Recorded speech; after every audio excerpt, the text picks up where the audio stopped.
The political revolution that we are engaged in has not ended. And if I have anything to say about it, it will not end. It continues. All of you know, because I know people in this room are smart and they've studied history, and you know that real change never takes place from the top on down, that real change is not just about electing somebody. That's very important. I don't want to minimize that. But real change always takes place when millions of people become involved in the political process and engage in the struggle for justice. That's the history of the trade union movement. It's the history of the civil rights movement, history of the women's movement, history of the gay movement, history of the environmental movement. It is never the case that somebody on top says, oh, I have a good idea. I think we should make gay marriage legal. Oh, that was a great idea. That's not what happens.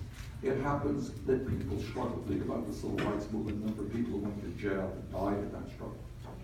What the political revolution is about is engaging millions of people in our country in the struggle for social, economic, racial, and environmental justice. And that struggle must continue. I want to tell you that, as Jeff just mentioned, we have significantly altered the nature of discussion, political discussion in America. Because we have asked the honest and real questions. Jeff just mentioned, and he's absolutely right, and I campaigned on this, how insane it is that we have millions of people leaving school deeply in debt, and others can't even afford to go to college. How crazy is that when we live in a competitive global economy? It is not a radical idea. And we have gotten that point across, that when we talk about public education, it must mean making public colleges and universities tuition free.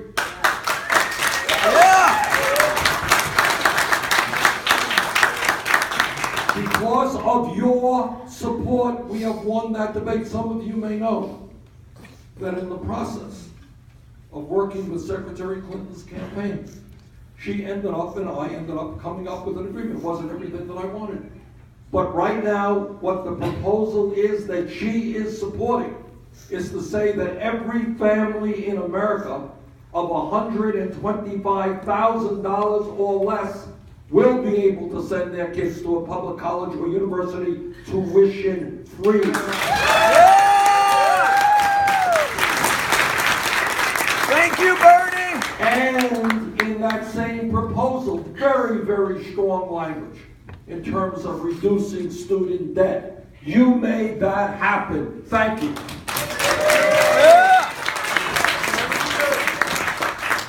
Now, I believe, and I think many of you believe, that this country has got to join the rest of the industrialized world and guarantee health care to all people as a right to a Medicare for all program. That's our view. That's not Secretary Clinton's view. But we reached a compromise. She is now public in saying she will double, not a small amount, double the amount of money coming in to community health centers all over this country, which will revolutionize primary health care. Thank you, Bernie! She is on record and will support public options in every exchange in this country. Allowing people 55 or older to opt into Medicare. Those are not small things. Now, what you know and what I know is politics is not what appears on the TV. What TV is interested in is conflict and fundraising and political gossip. But what the American people are interested in is what is going on in their lives. It is absolutely fair to say that we are in much better shape today than we were 7.5 years ago when Bush left office and when we were losing 800,000 jobs a month. No one can debate that. But on the other hand, what is also true, and we have got to have the courage to acknowledge it, I didn't hear it so much yesterday, by the way, is that while things are better than they were 7.5 years ago, if anybody here thinks there are not millions of Americans who are suffering economically, who are struggling right now to figure out how they're going to put food on the table for their kids, if you don't understand that, then you don't understand what's going on in America. Because that is what's going on. Right. I'm not going to hear a whole lot about the grotesque level of income and wealth inequality. That's what we talk about, and we believe that it is immoral and unsustainable that the top 1/10 of 1% now owns as much wealth as the bottom 90%. We talk about that, and the American people agree with us. Yes, we do. Today, if you can believe it, in my state, in Oregon, all over this country, you got people working longer hours for lower wages. You got people working 2 or 3 jobs despite a huge increase in technology and productivity. Okay. Today, 85% in the last few years of all new income is going to the top 1%. Does anybody here think that that is close to the kind of economy we should be having? No. No. We talk about it, other people don't talk about it. But the American people are listening to us. In terms of trade policies, we are going to work hard to defeat the TPP. Yeah.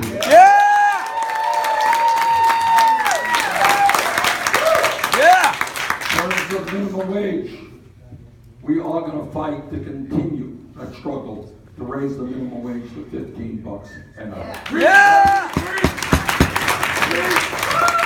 So here is my point.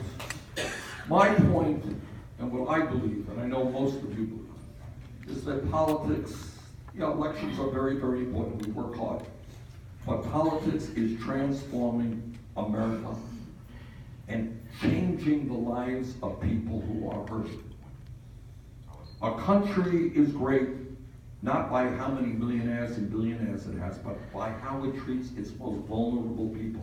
Yes. The children, the elderly, people with disabilities. Compassion. We have the highest rate of childhood poverty of almost any major country on earth. We have millions of seniors and disabled vets trying to get by on $11,000 to $12,000 a year of Social Security. Not acceptable. And we're going to change that. So, as Jeff indicated, we got to get money out of politics. We're going to overturn the Citizens United. Yes. And the oligarchy. So, main point, we got to stay focused on our issues. Second point, in the next 3 months, we have got to do everything that we can to make sure that Donald Trump is defeated and Hillary Clinton is elected.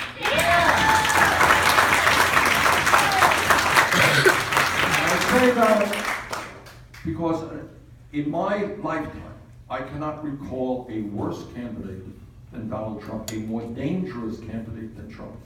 And it's not just because he wants to give tax breaks to billionaires or he thinks that global warming and climate change is a hoax. A lot of Republicans do that. This man is a demagogue. This man is a person who does not believe in the Constitution, who is running his entire campaign based on bigotry. That's how he's hoping to get votes, to get one group of people to hate another group of people. Whether it is Mexicans and Latinos, whether it is Muslims, whether it is African Americans or insulting women or whatever. I do not want to see my 4 kids and 7 grandchildren grow up under a Trump presidency. I'm going to do everything I can to make sure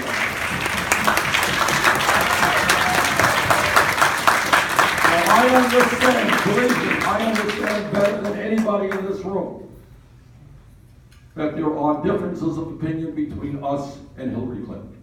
I got it, believe me. I know it. But if anyone thinks that there is not a significant difference between Hillary Clinton and Donald Trump, you are dead wrong.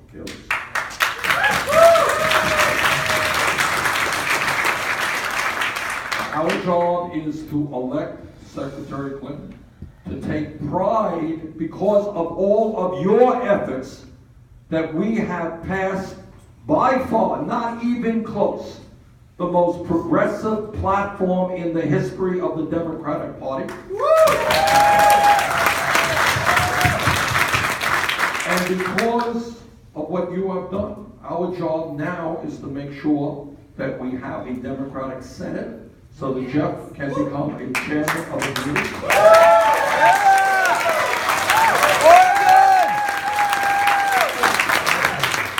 A Democratic House and a Democratic President. And the day after the election, we begin the process of making sure that a Democratic President, Democratic Senate, Democratic House implement that Democratic President.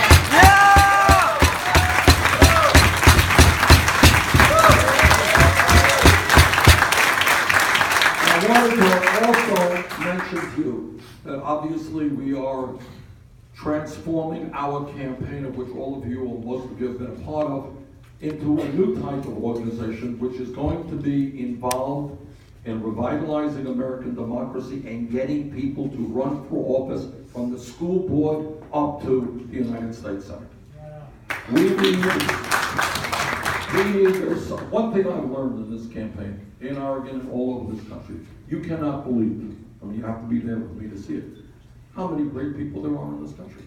I literally, this is not just rhetoric, it is from the heart, leave the campaign far more optimistic about the future of this country than when I began, because I saw with my own eyes.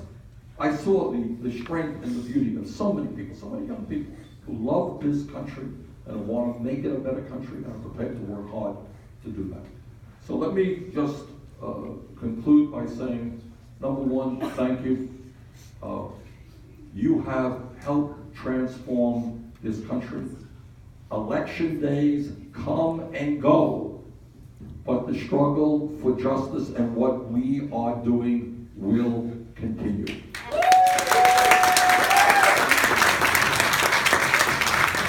We are on the right side of history. Thank you all very much.